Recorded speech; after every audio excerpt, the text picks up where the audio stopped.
Good morning, guys and girls. Good morning, everyone. Welcome in. How are we doing this morning?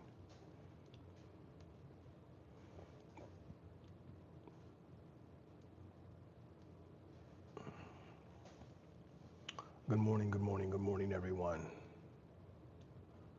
Thank you for being here this morning. I want to get the lighting and everything all taken care of. How's everyone doing? Good to see you this morning. See if I can get these glasses cleaned off some. Today is Financial Friday. Thank you for being here. Thank you, everyone, for stopping in. I will let you know right now because it is Financial Friday and because this is a focus on actually getting things done, the comments have been turned off. If you have been a subscriber to this channel for less than 2 days, you will not be able to make comments, but you are welcome to join and be here for our Financial Friday conversation. At the moment, people, this Financial Friday conversation um, is open to everyone, but it's only able to be engaged with by subscribers. In the future, it will only be open to subscribers. So this is to ensure that we keep out trolls. And if you are a subscriber to my channel and you've been so for a while, and then you come into the chat and you're a troll, you will be removed. So just want everyone to know that's the focus. This is a serious talk that we're looking to have this morning, and it's about actually, it's for people who are actually looking to do something, people who are actually looking to make, uh, to achieve things, to accomplish things. Okay, so I do want to say thank you for being here. For those of you who are here, for those of you who part in the conversation today, taking a part in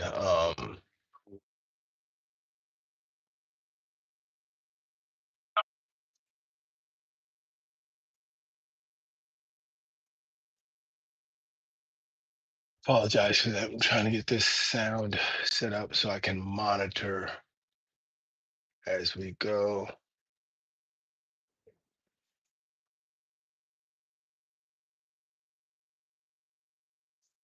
All right.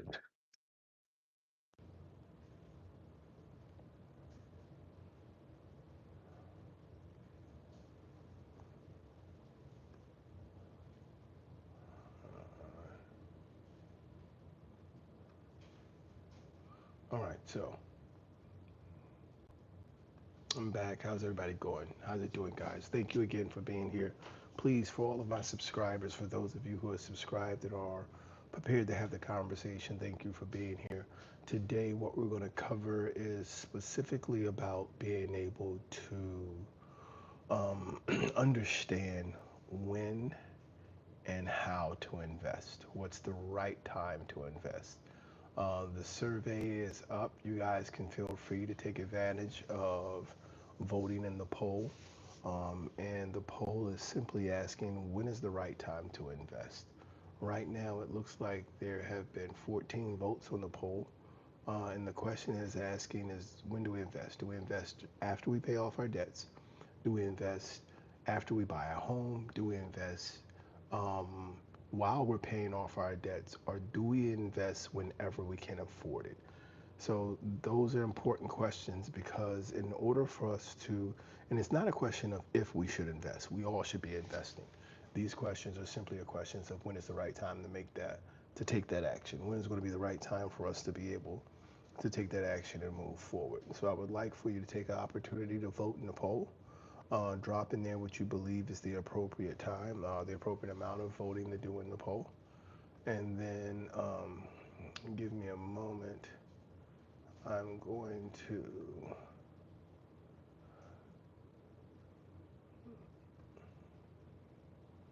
change this. I'm going to adjust this so that anyone who's subscribed for 5 minutes gets an opportunity um, to participate in the poll. So you do have the opportunity, if you've been subscribed for 5 minutes, to make a comment or, but everyone should be able to access the poll and vote in the poll. So thank you guys for being in here this morning. Please have a seat, get comfortable, and get ready. We are going to start talking about investing, how we should invest, and when is the right time to invest. I'm going to give you guys a few moments to get in here, and I'm going to go ahead and get some more things together while you guys come in.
Bruce, good morning, Bruce. How you doing, buddy? Good to see you again. Getting a couple of things together, Bruce, giving people opportunity to come in the chat. I don't know if you can see it on your end or not, but I do have restrictions. People have to be subscribed at least for 5 minutes before they say comment. So I'm hoping that this will reduce the amount of nonsense in the chat and that we will have people here who are actually interested in the conversation. This is going to be Financial Friday. This is something new that I'm going to try. I want to spend Friday mornings focused. I want to take time in the morning to focus specifically on conversations about finances, specifically about things that have to do with building a legacy, investing money, saving money, getting out of debt, managing debt, all of those things. So thank you for being here.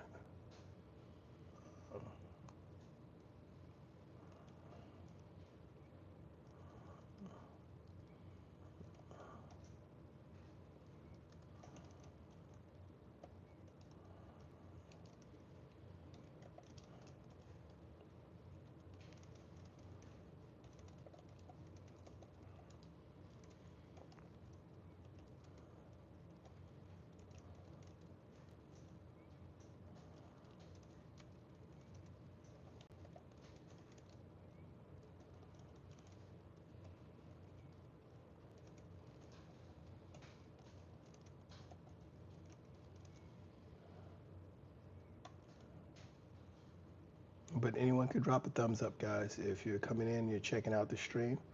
You do have to be a member for 5 minutes you have to be a subscriber for at least 5 minutes to be able to comment. But anyone can come past, drop a thumbs up, drop a like if you just want to say that you like the topic.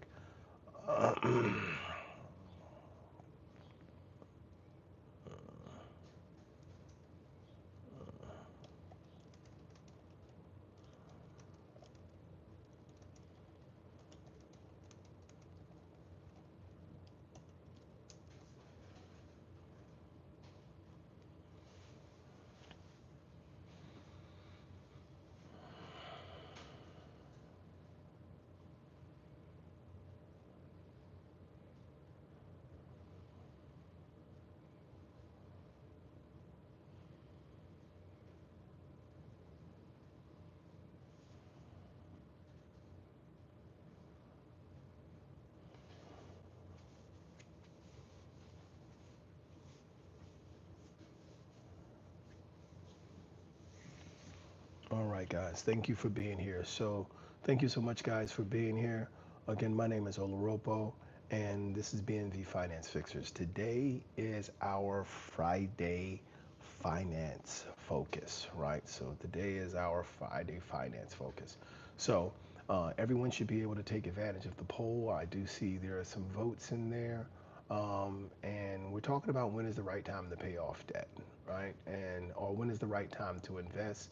It looks like it's about even with the right time to invest is after paying off debts or when you can afford it. And so that's what most of the view is right now. It looks like there's even more people voting on the side of when you can afford it, right? So, guys, do understand. I appreciate you being here. I would love to be able to hear from you. There are some restrictions in place only because we want to prevent people from just spamming the chat who are not interested in a conversation. If you do subscribe, however, 5 minutes after you subscribe, you will be able to comment and contribute to the conversation and be a part of it.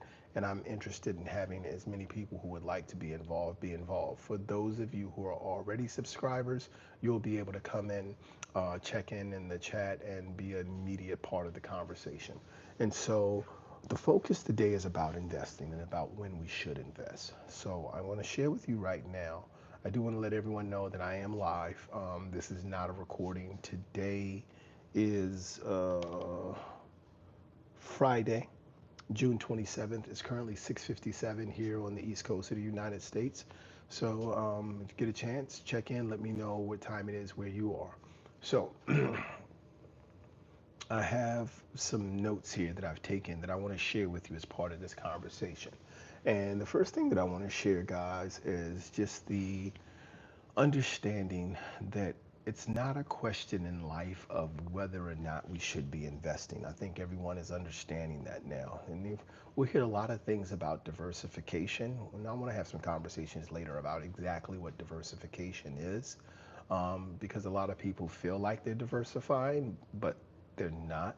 They're just really investing in different things that are all kind of in the same category, right? Like if someone says, "Hey, you need to have a diverse diet," right? Like your diet needs to have diversity, and then you just eat vegetables. Well, you don't have a diverse diet. You have different things within that same category that you eat, but your diet doesn't have diversity. It's not, and it doesn't include different types of foods, different types of calories. Like things may taste different, they may be called different things, but they're still all vegetables. So to truly diversify when it comes to investing, you can't have things that are all being held up by the same segment of the world, or the same segment in terms of your investing, right? So if they'll put it simply, if you're building a stock portfolio and you want a diverse stock portfolio, you can't invest only in pharmaceutical companies. You can't invest only in oil. You can't invest only in cryptocurrency, or in just one cryptocurrency, even at that. So, in order for us to build a diverse and truly powerful way of investing in anything that we're investing in, we have to develop diversity, and we have to understand what diversity is in order to do it, right? And so, one of the first things I'm going to suggest is that we move in terms of how we live our life. We need to move away from being consumers and move towards being CEOs, right? So we have to be CEOs of our own life. This first principle is important because it's going to help us understand why investing is imperative and paramount. Noah, what's going on, Noah? Thanks for dropping in. Stock DEI. I'm not sure what that means, Noah. You're going to have to give me a better explanation on that. But I would love to hear more about it. Right. So, point one, the wealth equation. Uh, the wealth equation is broken when investment comes last, right? So this is what I'm trying to share with you guys right now. So some of the things that I have written down here is that first and foremost, when you start talking about how you build your legacy, how you build your wealth, how you build your financial wealth, If investment is the last thing on that list, then the equation is completely broken. And it doesn't matter where you're at right now. I would suggest it doesn't matter if you're in debt currently. It doesn't matter if you're ahead of the game. It doesn't matter if you're buying a house. It doesn't matter if you're moving forward slowly. Investing is something that has to happen. And the reason investment has to happen is because you have to invest in your future, right? So everything that we do now is about our future.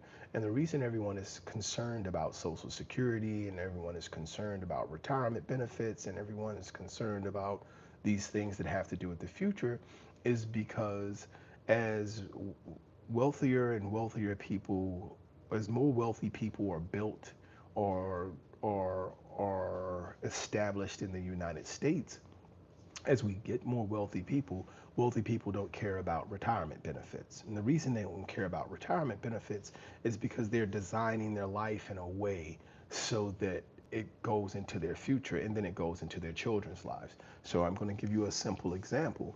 If you are a if you are a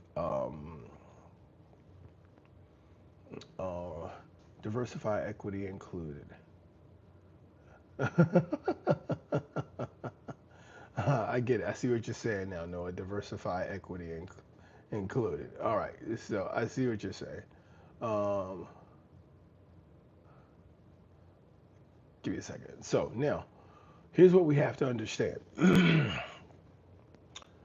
I was just saying yes. So if you're running your life like a business and you're trying to make sure that you are moving forward into your future, right, and that you're paying things into your future, as we establish more wealthy people in this country who do not need retirement to carry them off until they die, and then have what's left over from that be taxed and go back to the government, what wealthy do is they build a trust, they build a legacy, and then they put everything in the legacy, and then that legacy pays for their life. That trust pays for their life. Those investments pay for them. And so when that pays for their life and it pays for them, it moves them forward, right?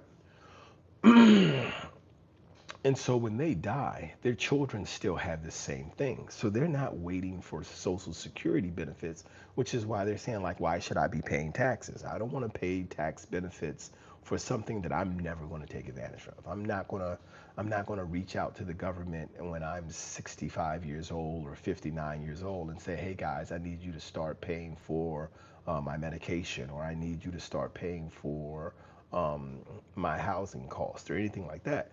So, excuse me. So how does this impact their lives? Well, in order for you to get there, you have to understand that businesses do not spend money.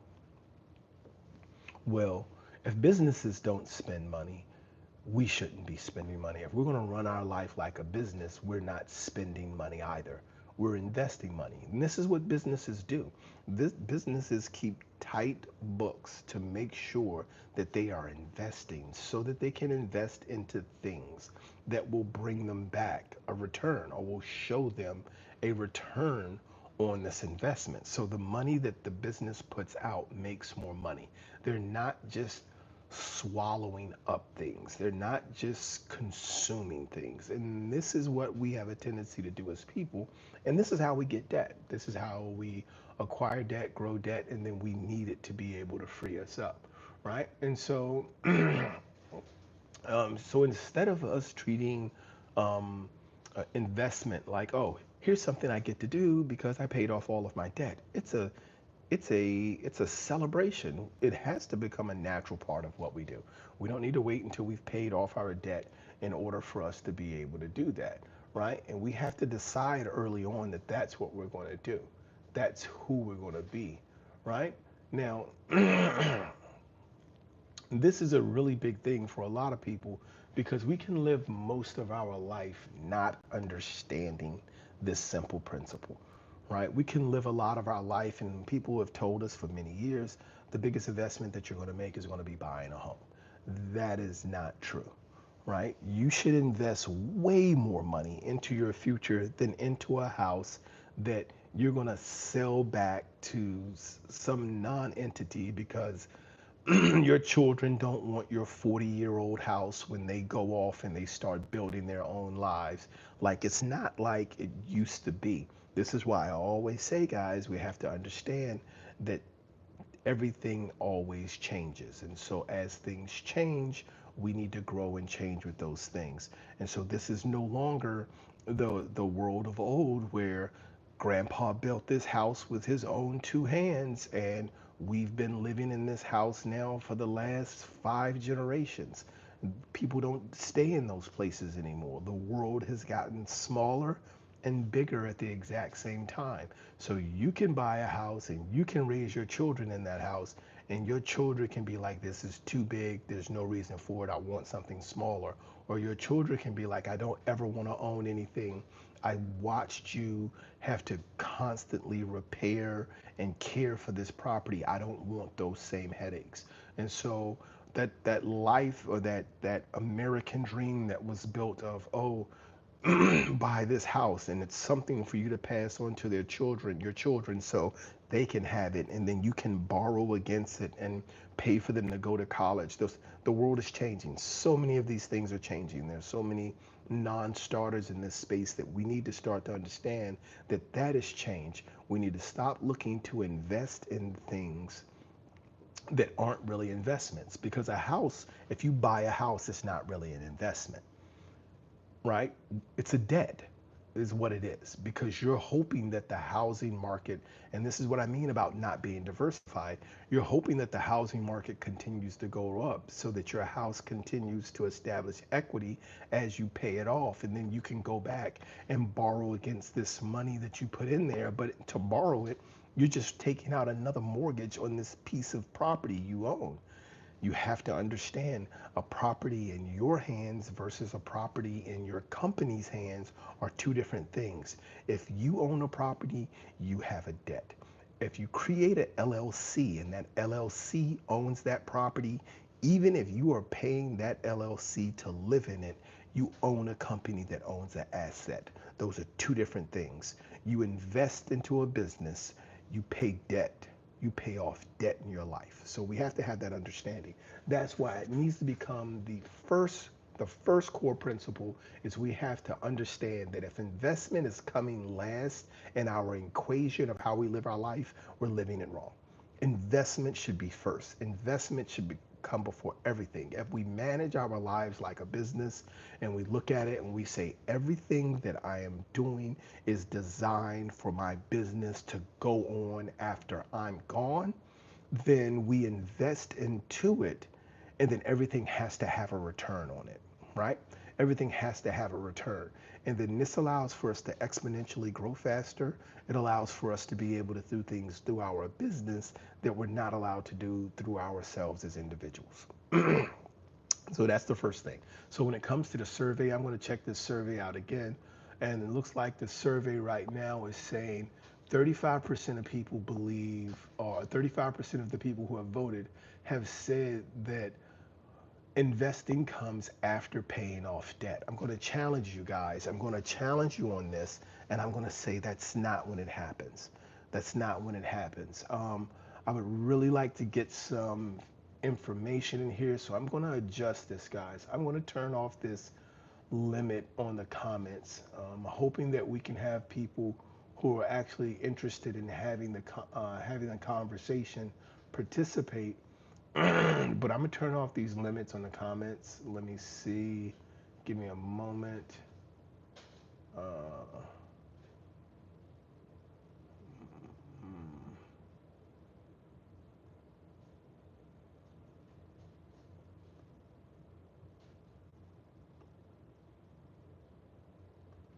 and I'm gonna let anyone comment. So I would like to hear from people. I see there are people who are here who may not be subscribers, but I would like to hear your input, guys.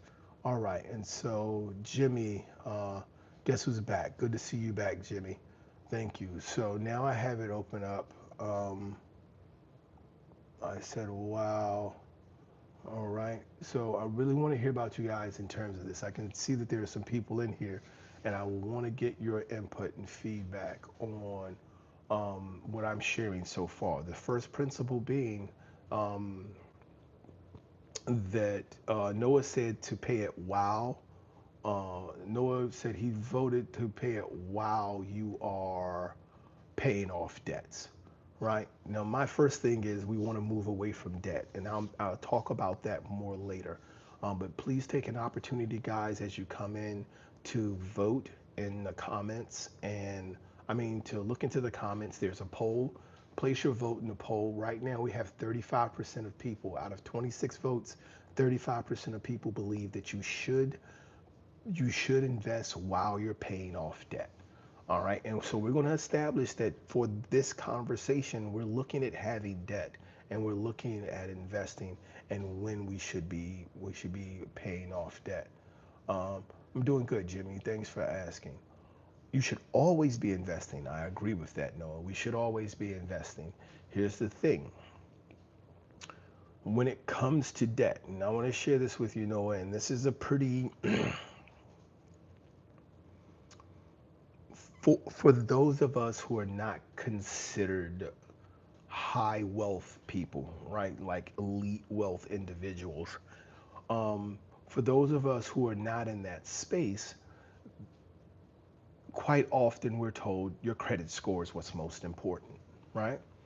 And that's why you pay off debt, right? There's the moral part of it, the moral responsibility of, oh man, you shouldn't, like if you owe somebody money, you've got to pay them their money. You've got to pay them. Okay, I get you. I understand. If I owe someone some money, I do pay them. If I go out and I write a check, I should be able to cash it. If I take on debt, I should be able to establish that or take on the responsibility of paying off that debt because I've accepted it. Again, I don't think anyone should be taking on debt, right? Now, Big Og, well, I was just, all right, Jimmy, take care. So now, here's the thing. There are such things as bad debt. If you've gotten a bad debt, and this is what a lot of wealthy people do. This is what a lot of wealthy people do. And then they will shame you, right? They will shame you for doing it. For the I don't know how many people are old enough to remember the banking collapse where there was the too big to save, where all of these financial institutions needed to be saved, where the government went out and they were like, you did these things, you took on these debts, you took these actions, and because you did, you are unable to pay your debts. Because you did these things, you are unable to meet your responsibility to the public that you owe the public. Your poor fiscal decisions have created an issue for millions of people. And then the people who work for your company are walking away with hundreds of millions and sometimes billions of dollars. What do you have to say? How are you going to take responsibility? And what did the financial institutions do? For those of us who remember, good morning, Top Gun. Hello, Kevin. How are you doing? For those of us who remember this financial collapse, and because it was all built on fraudulent premises that were sold to the public, all of these institutions went to the government and was like, oh no, I can't afford it. Don't make me pay it back. Please bail me out. Give me money. If I collapse, if I fail, who else is going to take over this? Who else is going to provide this degree of support? Who else is going to help the people the way I want to help the people, right? And so that happens, and then when that happens, everyone starts to believe that it is a requirement for me now to pay off my personal debt, but it's not for the bigger companies. And then we accepted that and we understood it. Here's the thing. Those are businesses. If you manage your life like a business, you have to understand some debts don't make sense. One, you shouldn't have gotten into them. I'm going to always say this: you shouldn't have gotten into them. But I'm also going to tell you something that you're not going to hear from a lot of people. And I know because I've personally reached out to some financial institution and I've spoken to some financial advisors, and their whole thing is about, oh, you have to find a way to manage your debt. You have to find a way to manage your debt. And the reason they're telling you this is because they're telling you, hey, well, at least you can pay it down. Let's try a hybrid system where you pay down some of the debts. We pay down some of the debt, and while you pay down, Kevin, you got 20 plus years in the financial industry. Let me know if that's what you're saying. So what the financial professionals are telling us, and the advisors are telling us, let's manage. You have to get yourself. They'll tell you to pay down your debt, right? And then they'll say, well, we'll manage that, and then we'll look at your investment, and we have to manage the debt. But if you have bad debt, people, you've got to write off bad debt. You have to you have to understand the law and how it works, because let's say you have, and this is an example that's true to life for me, a credit card, $2,500 credit card.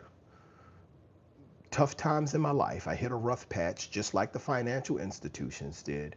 Lived off the credit card. Once I lived off the credit card and the credit card was maxed out, with the credit card maxed out and me not able to pay it, it started to grow. They continue to add interest. They continue to add late payments. I believe that the credit card ended up being about $5,000. And then they would call me and they say, well, let's set up a payment plan. And I'm like, well, how can I do the payment plan? They was like, well, it'll continue to tack on interest, but you can do a payment plan by, oh, we can accept as little as $25 a month or as little as $50 a month. And I'm like, let's do the math on this.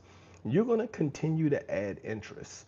You want me to pay as little as 50 a month. And if I can pay more, pay more. What's the time frame for me paying this off? And you have to understand at this point, this is a few years back. I was maybe in like my mid 40s or something like that. They're like, oh, it's about a 25-year payoff. I'm like, for 5 grand? You want me to start paying $50 on 5 grand that's going to continue to accumulate interest for 25 years? I'm going to be retiring paying off a credit card that I used in one of the most difficult times in my life. So the question that we have to ask ourselves is, yes, I do watch Myron Golden. I pay close attention to Myron Golden. So what we're doing is we're taking money and we're throwing it at bad debt, right? And what does that mean? That means I'm never going to get this. I'm never going to get to a point where they're going to give me use of this $2,500 worth of credit, and I'm going to pay them exponentially more for that, where the law says there's a limit to how long they can try to collect it. And then when they sell it for pennies on the dollar, you can pay it off for significantly less. So versus me trying to pay off $5,000 for the next 25 years, I can take that same $50 a month that they're asking for and I can invest it over the next 5 years, right? I'm investing $600 a year into anything, just into the stock market anywhere, even on an average growth of about 3 to 4% on some of your top stocks. Even if you're getting a middle ground stock and you're getting a 3 to 4% return over that time, if you invest that same $50 for 3 years, you will have invested $1,800. That $5,000 debt, I guarantee you they'll come back and they'll offer you, hey, can you pay it off? What can you offer me? I can offer you 1,800 bucks. And they'll be like, we'll take it. And so why would you pay bad debt? This is what I mean about, so when you say invest while paying the debt, invest. If it's bad debt, now there are different things, there are different types of debt to have. Like if you have a car note you need to pay that car note. We got some other ways of being able to figure it out. But if you're walking around with bad credit card debt, you're walking around with bad loans that you took out, you're walking around with these things, it's going to prevent you from being able to move forward in your life. It's going to prevent you from being able to make the adjustments in your future that are going to allow for you to get rid of this debt, because ultimately, and this is a higher level of living, ultimately we want to move from living off of debt to living off of leverage. Leverage is far more powerful, and it's what businesses do. It is a term that businesses use on a regular basis, and leverage, especially leveraging cash, is really, really important. Gentleman who talks about it quite a bit. You can you can look him up. His name is Dan Martell. Dan Martell has great information about being able to use leverage. The environment has distractions. You have got to get yourself good. Yes, Andy says glasses making you look like you got crazy eyebrows. Okay, that happens. Um, Ditto. Can you? No, not doing, not grabbing the camera. All right, and then, all right. So now we've got a few more votes in here. So guys, I'm going to say, listen, the key to is invest immediately. It's not when you can afford it. It's all the time. You can always afford it. You can always afford to invest.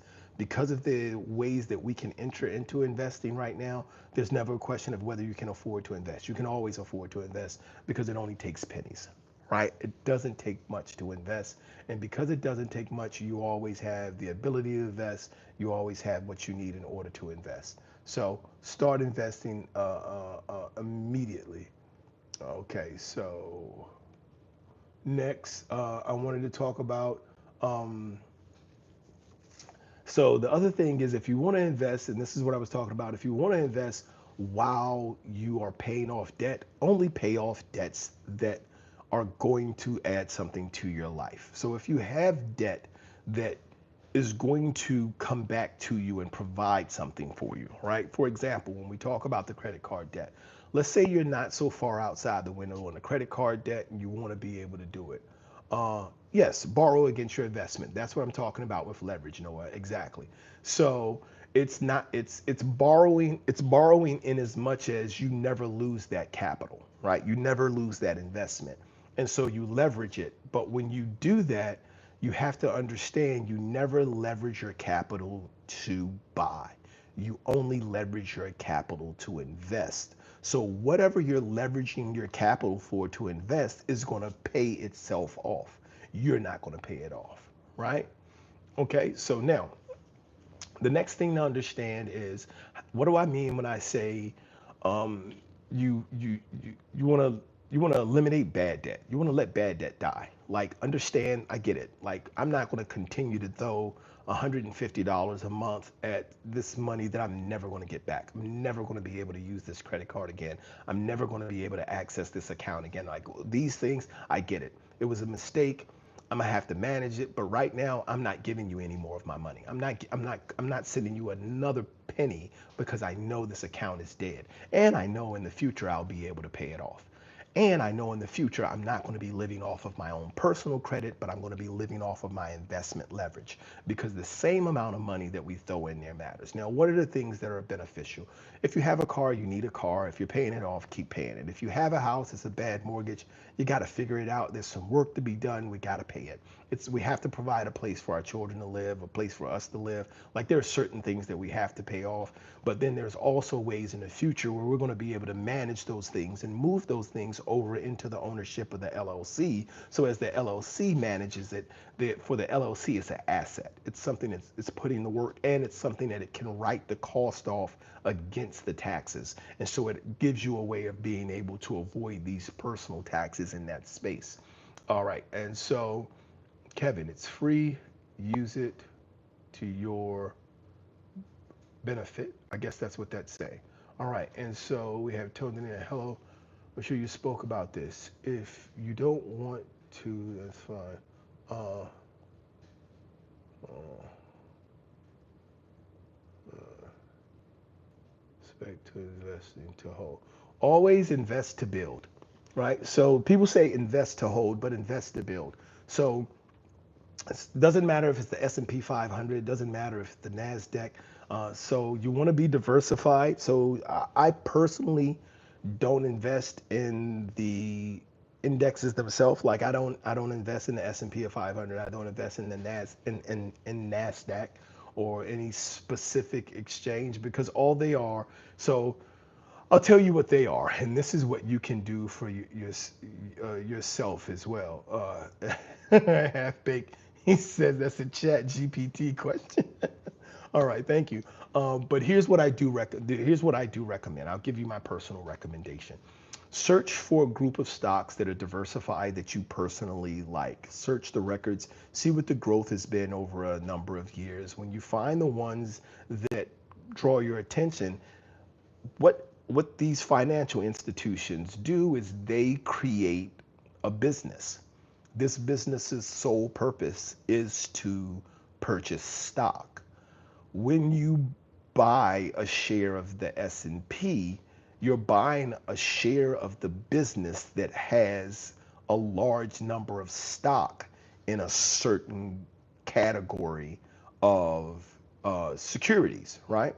So you look at your whole digital industry and you look at all the companies that are part of that age, and you say, okay, well, we're a huge company and our plan is to gobble up shares of stocks of these companies. So we're going to go out and buy 10,000 or 100,000 shares of Apple, 100,000 shares of Microsoft, 100,000 shares of this. And so we're going to have all of these stocks for inside of being held within our company, and then we'll sell you shares of our company for less. And so if you buy a share of the company for $150, you are owning micro shares of these 10,000s or hundreds of thousands of shares of stock that we hold. You can do that for yourself with an LLC.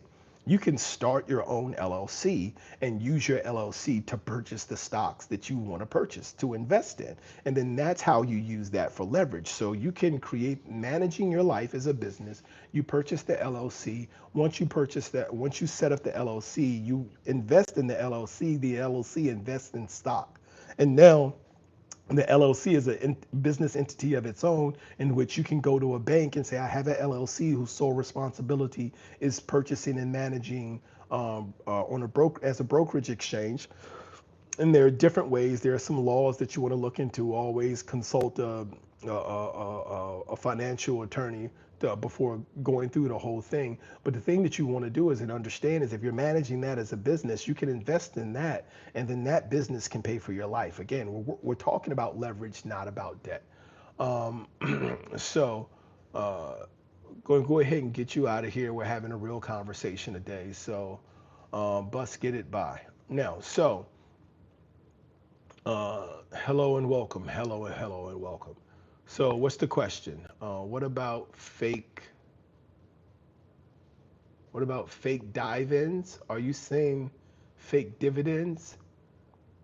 That's the feedback I have seen from various people, including people like Charlie, Warren Buffett, Dave Ramsey. They all say easiest thing to average person is to just invest in. Right, because they're all large holders of the S&P 500. So for them it makes sense. They're like, don't think about it, just buy what I own, right? Just buy shares of what I own. It's going to make me richer. Whereas you can yourself go out and do these things. Again, it's always based on having knowledge, and then after you have the knowledge, Kevin, like how to what about fake dive-ins? How to fake dive-ins? I take help me understand what you're saying, Kevin, because I'd like to answer the question. But that speaks to point two. Point two is essentially saying only pay off debts that it makes sense to pay off. Don't pay off dead debts. I don't know what's real. Well, I'm real. Oh, investment wise. Okay, so I get it. So if you're talking about what do you want to do with investments, it's simple. If you don't know what to do, a real investment is where you put your money in and your money grows. Your money makes money. That's a real investment versus a buy-in. Don't go out looking to don't invest in your cousin trying to open a business and run a business if you don't have any knowledge about running that business, right? Don't invest in things that you don't if it's not something that's set up and it's strong, don't invest in it. There are a lot of ways to invest. You have stocks, you have bonds. The simplest investment is simply going to be savings. You just put your money into a savings account and it grows slowly over time. But the key to an investment actually being an investment is that that investment should make money for you. So your money makes money. That's when it's an investment. If your money's not making money even in a business, right? So a lot of people believe that, hey, I can invest my money in starting a business, but if your money's not making money, you're the one making the money. If you invest in starting a business and you have to still exchange your time to make the money, you are not investing. You bought yourself a job. So those are two different things. Looking into the performance of S&P since 1920 to date, it seems it's a pretty decent, safe investment for someone to be able to do without feeling like they're not doing anything with their money. Yeah, it's safe, and you're right. It's something you can do. I'm not telling you don't invest. I'm just telling you that there are other ways. There are ways for you to do it that will alleviate, because you have to understand that there's always fees about the certain number of transactions you make. Like there are some complexities to it that we don't need to cover. But the simple thing is, anytime you start to put your money to work for you, your money is going to work for you. But you want to put it in a place, and it's always long term, because if you look at it as a business, I'm creating a business. I'm going to pass this on to my children when I leave. And in order for me to pass it on without it having to be liquidated, it needs to be in a business, some type of business. Um, all right, boom. So we're going to stay on point here, guys. Brought my house 150K, selling it for 1.5 million. That's an awesome investment. If you bought your house for 150,000 and you're selling for 1.5 million, how long did you hold the house? Time shift.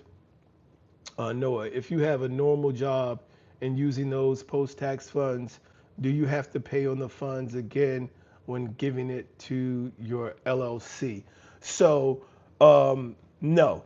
What's happening is, if you're investing, if it's a business that you're investing in, when you're moving that money over into that business bank account, you're simply growing your equity in your company. That's all you're doing at that point. You're simply saying, my money has been taxed when it was paid to me, and now I'm taking my money and I'm investing my money into my business. Your business has to handle it in there. Once you start your LLC and you set it up, your LLC is a business entity. Any money that you put into it or any money that you take out of it has to be managed correctly, but any money that you put into it is simply you growing your commitment to your company. And in doing so, what you have to be careful with is you have to make sure your personal finances and your business finances are completely separate. But as you put money in, invest into your business, it's not another tax, because your business should always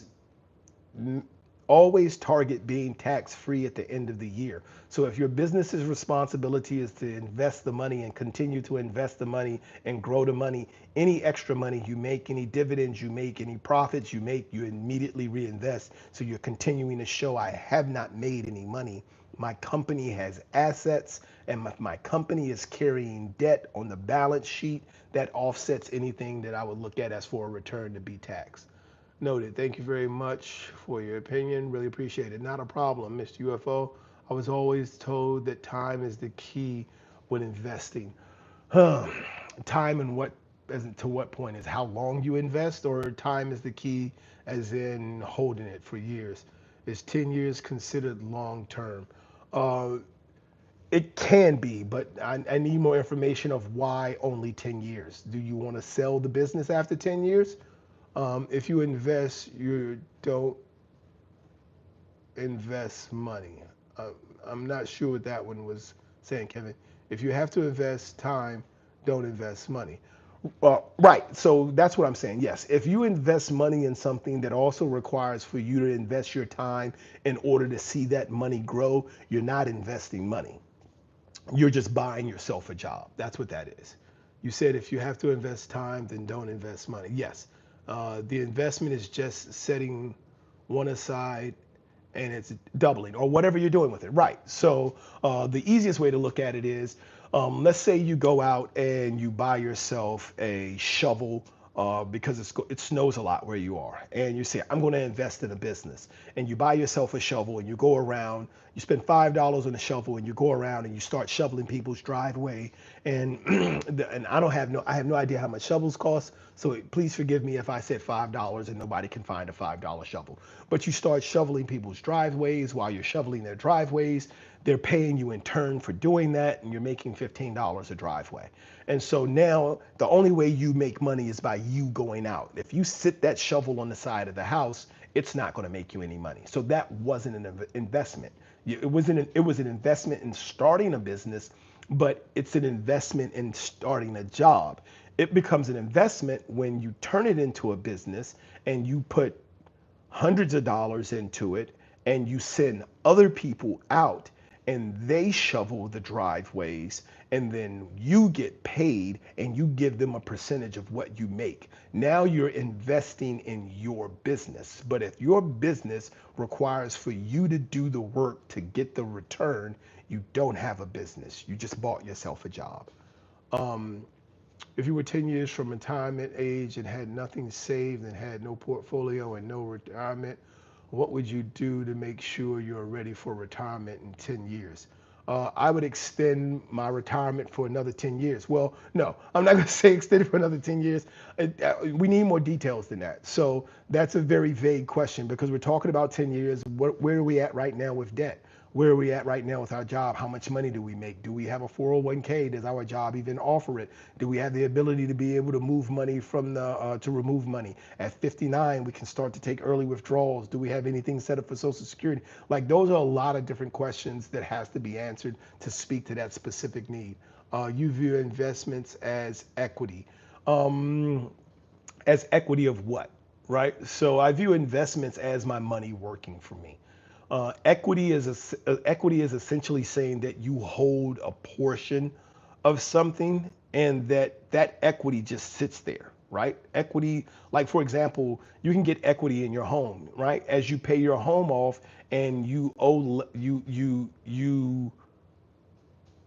less on the house than the house is worth, that's equity, right? But it's just sitting there. You can keep paying on your house and never use it. True investment is when that extra money that you have in your house.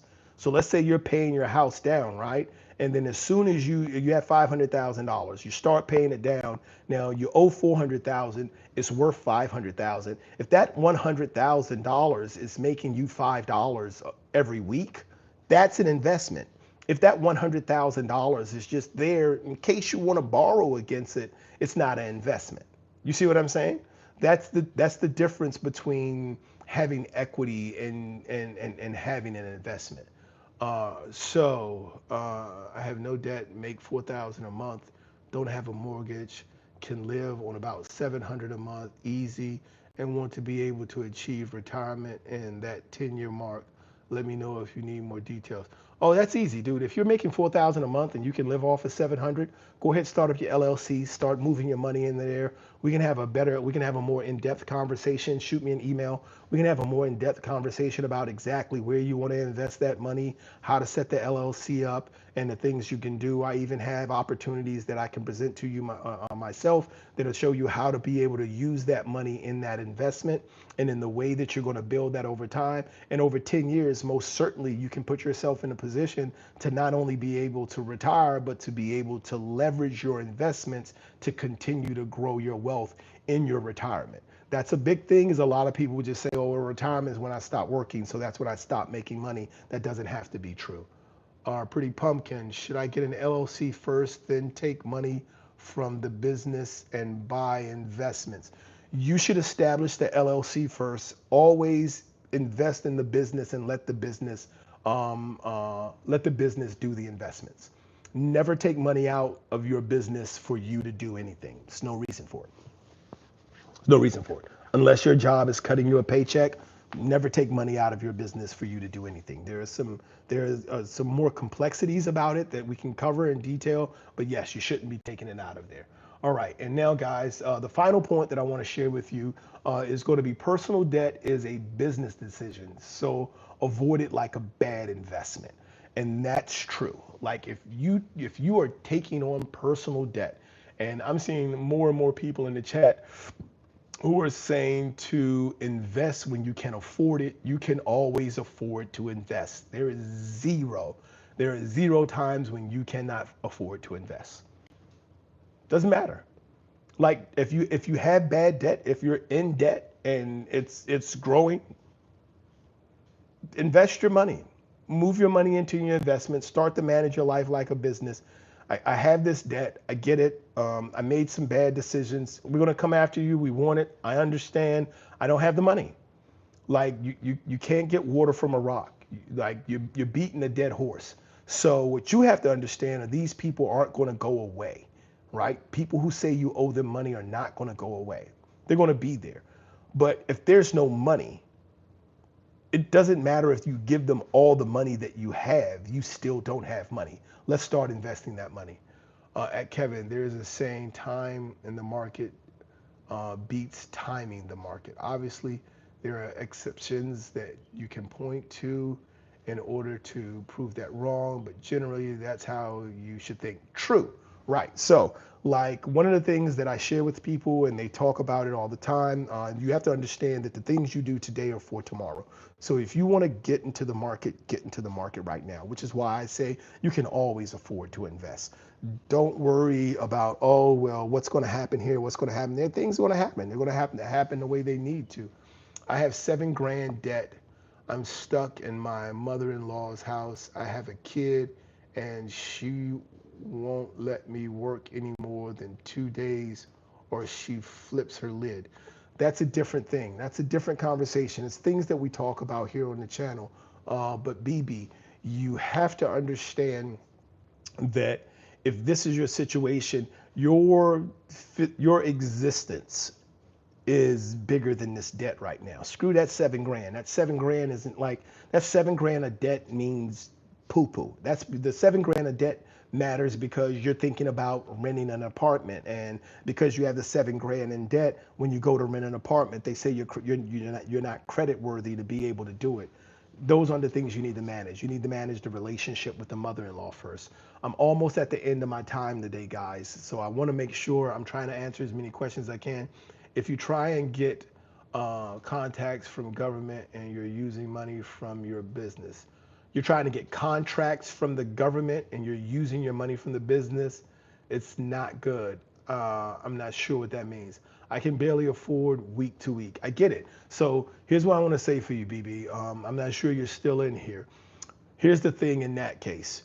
If you are in a situation that is untenable for you mentally, physically, emotionally, all of those things, money is a distant concern. You have to find balance in that space first. Once you find some balance and some peace in that space, once you establish an understanding of where it is you're going and what needs to happen for you to be able to achieve it, it'll allow for you to work on those other things. That's a long conversation. It's not as easy as the words I just shared with you, but that has to be where that starts. That has to be with you understanding what your principles are, what are the things that you will not be shaken on, and then taking those principles and combining them with your purpose to design what you're going to do and the steps that you're going to take. Paying off debt is something completely separate from those life choices.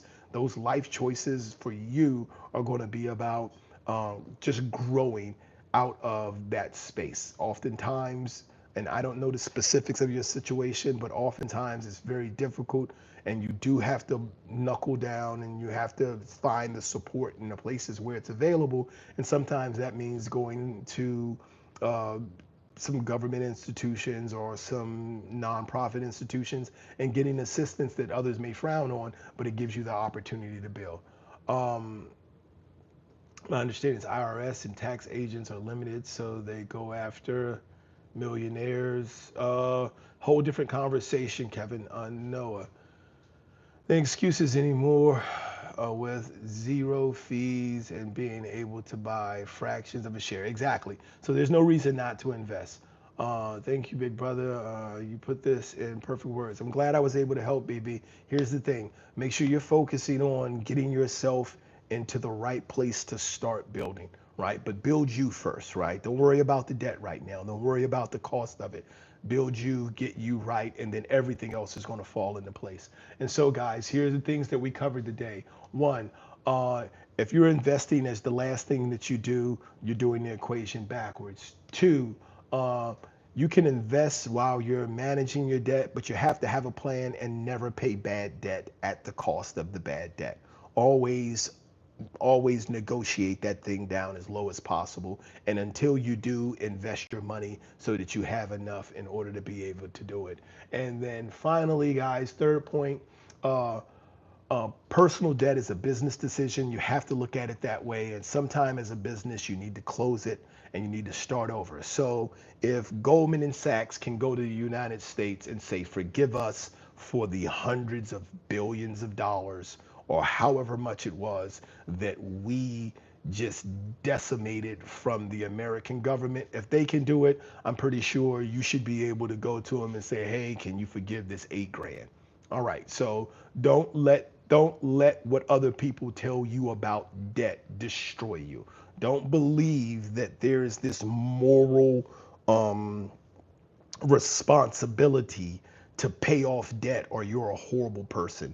And that's what they do. That's why all of these apps about your credit score, all of these apps about paying off your debt, all of these letters that you get in the mail and phone calls about consolidating your debt, it's all about how bad can we shame you into the fact that you have debt. And so thank you very much for being here today, guys. It was awesome to have you here. Please take an opportunity, like, subscribe, share. If you haven't hit the thumbs up yet, guys, go ahead and hit the thumbs up. Remember, discipline, it has 4 pillars: repetition, patience, consistency, and perseverance. Perseverance is the one thing that works on you. The first 3 things will work on the thing you're working on. And then remember, finally, in closing, guys, here's what I need you to understand. Great talk. Thank you for being here, Noah. Thank you, Kevin. Pumpkin 21. Amy, everyone who's been here, I appreciate you being here. As always, keep showing up, keep blowing up, keep growing up. Until next time, guys, God bless.